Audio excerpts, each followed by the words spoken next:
بسم اللہ الرحمن الرحیم۔ السلام علیکم ورحمۃ اللہ وبرکاتہ۔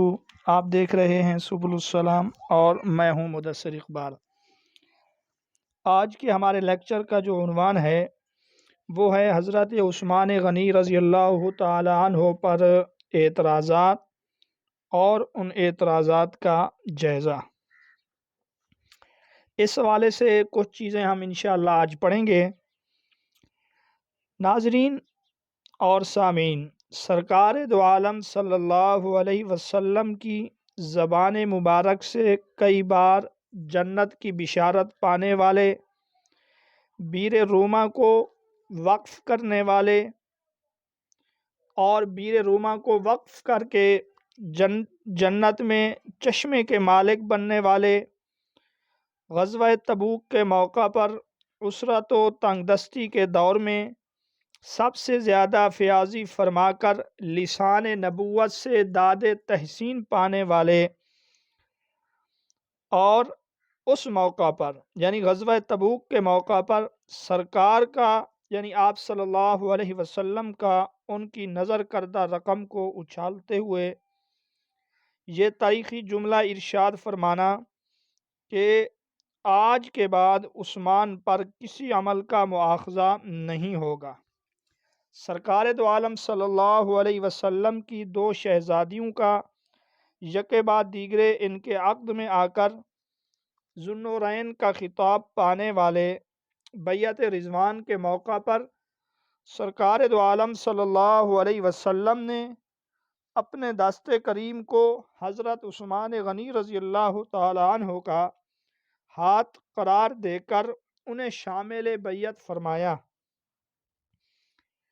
تو یہ چند اوصاف ہیں حضرت عثمان غنی رضی اللہ تعالی عنہ کے۔ ان اعلیٰ اوصاف کے تناظر میں، ان اوصاف کی روشنی میں کوئی بھی مسلمان ان بیہودہ اور خود ساختہ الزامات کا حضرت عثمان غنی رضی اللہ تعالی عنہ کی ذات میں موجودگی کا تصور بھی نہیں کر سکتا، جن کا ان کی ذات کو مورد الزام ٹھہرایا جاتا ہے۔ بہرحال شہید مدینہ حضرت عثمان غنی رضی اللہ تعالی عنہ کے متعلق چونکہ یہ اعتراضات بڑے شد و مد سے کیے جاتے ہیں، اس وجہ سے ضروری ہے کہ ان کے جوابات بھی آپ حضرات کے سامنے بیان کیے جائیں۔ صحابی رسول حضرت عبداللہ بن عمر رضی اللہ تعالی عنہ سے حضرت عثمان غنی رضی اللہ تعالی عنہ کے متعلق 3 سوالات ہوئے۔ یوں سمجھیں کہ وہ 3 اعتراضات تھے۔ ہم انہی اعتراضات سے آغاز کرتے ہیں اور حضرت عبداللہ بن عمر رضی اللہ تعالی عنہ نے جو جوابات دیے وہ آپ کے سامنے رکھیں گے۔ چنانچہ پہلا یہ اعتراض تھا، کیا عثمان جنگ احد میں بھاگے نہیں تھے؟ آپ نے فرمایا ہاں۔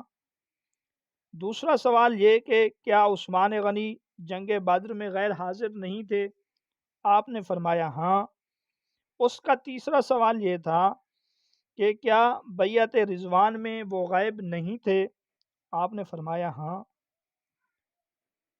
پھر اس شخص نے یہ جان کر کہ میرے سوالات اور میرے اعتراضات کی تصدیق حضرت عبداللہ بن عمر رضی اللہ تعالی عنہ بھی کر رہے ہیں، تو اس نے خوش ہو کر اللہ اکبر کا نعرہ لگایا۔ حضرت عبداللہ بن عمر رضی اللہ تعالی عنہ نے یہ سنا تو فرمایا ان تینوں سوالوں کا جواب بھی لیتا جا، ان تینوں سوالات کے جوابات بھی ہیں۔ تو آپ نے فرمایا جہاں تک جنگ احد میں فرار اور بھاگنے کا تعلق ہے تو اللہ تعالیٰ اپنے کلام میں ان کی معافی کا اعلان کر چکا ہے۔ تو جب اللہ تعالیٰ نے معافی کا اعلان کر دیا تو اعتراض کیسا؟ جب اللہ رب العزت معاف کر رہا ہے تو تو کون ہے کہ اعتراض کرے؟ دوسرے سوال کے جواب میں حضرت عبداللہ بن عمر رضی اللہ تعالی عنہ نے فرمایا وہ جنگ بدر میں اس لیے حاضر نہیں ہو سکے تھے کہ رسول اللہ صلی اللہ علیہ وسلم کی صاحبزادی اور اپنی زوجہ محترمہ سیدہ رقیہ رضی اللہ تعالی عنہا کی دیکھ بھال تیمہ داری میں وہ مصروف تھے، جس پر سرکار دو عالم صلی اللہ علیہ وسلم نے انہیں 2 انعامات سے نوازا۔ انہیں مجاہدین بدر میں شامل فرما کر ان کے لیے اجر و ثواب کا اعلان فرمایا، اور انہیں غنیمت میں دوسرے مجاہدین کی طرح حصہ بھی عطا فرمایا۔ تو گویا اگر وہ میدان بدر میں حاضر نہیں تھے تو یہ بھی رسول اللہ صلی اللہ علیہ وسلم کی طرف سے ان کو حکم تھا کہ آپ گھر پہ رہیں اور اپنی اہلیہ کی دیکھ بھال کریں۔ تیسرے سوال کے جواب میں حضرت عبداللہ بن عمر رضی اللہ تعالی عنہ نے فرمایا کہ وہ صلح حدیبیہ میں بیعت رضوان میں اس لیے غائب تھے کہ آپ صلی اللہ علیہ وسلم نے اہل مکہ کی جانب انہیں اپنا سفیر اور نمائندہ بنا کر بھیجا، اور کسی کو اپنا سفیر بنا کر بھیجنا، نمائندہ بنا کر بھیجنا، یہ تو زبردست اعزاز و اکرام ہے۔ اور صرف یہی نہیں بلکہ آپ صلی اللہ علیہ وسلم نے اپنے دست مبارک کو ان کا ہاتھ قرار دیا۔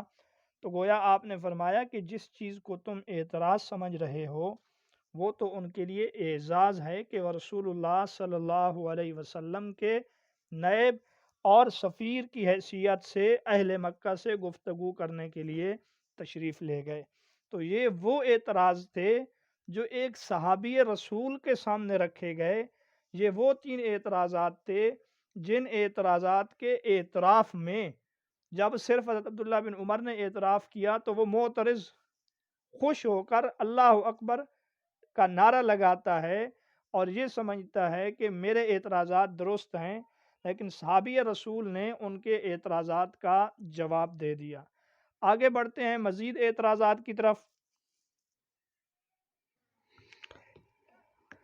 چنانچہ ایک اعتراض یہ کیا جاتا ہے، حضرت عثمان غنی رضی اللہ تعالی عنہ نے جلیل القدر صحابہ کرام کو ان کے مناصب سے معزول کر کے اپنے رشتہ داروں کو ان کی جگہ مقرر کیا۔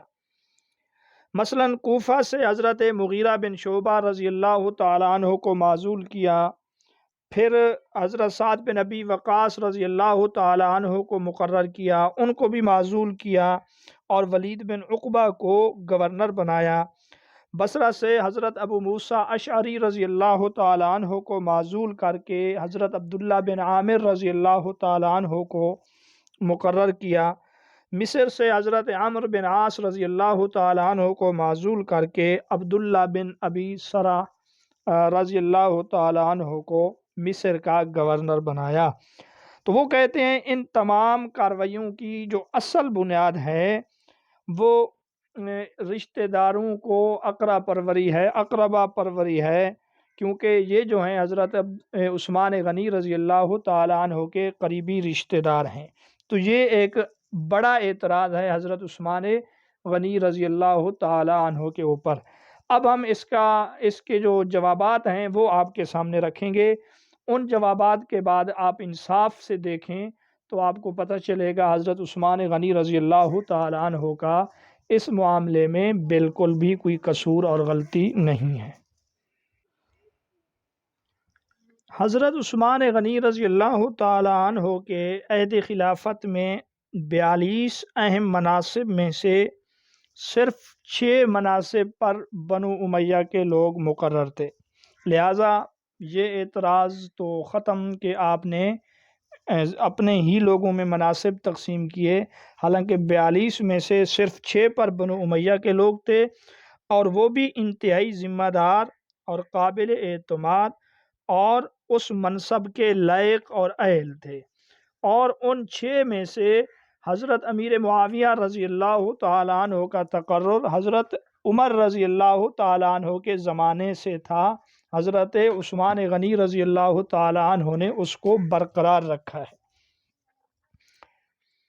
اور جو دوسری بات ہے کہ آپ نے مناصب سے لوگوں کو معزول کیا، تو یہ معزولی اور مناصب سے لوگوں کو ہٹانا یہ کام حضرت عمر رضی اللہ تعالی عنہ کے زمانے سے شروع تھا، حضرت عمر رضی اللہ تعالیٰ عنہ نے بھی لوگوں کو ان کے عہدوں سے ہٹایا۔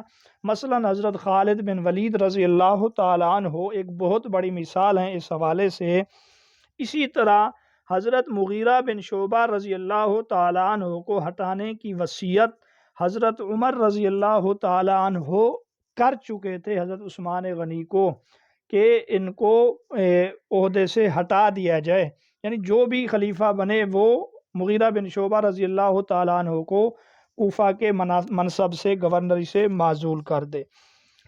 اسی طرح حضرت ابو موسیٰ اشعری رضی اللہ تعالیٰ عنہ کو بھی ایک بار حضرت عمر رضی اللہ تعالیٰ عنہ نے معزول کیا تھا۔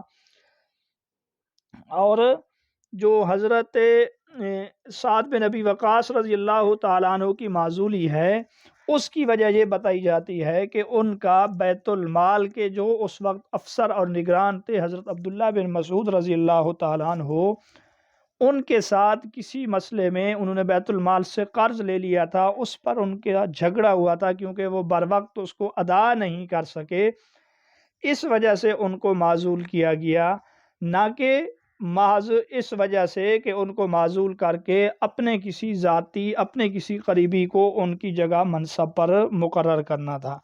لہٰذا اس اعتراض کی کوئی وقعت اور کوئی حیثیت نہیں ہے۔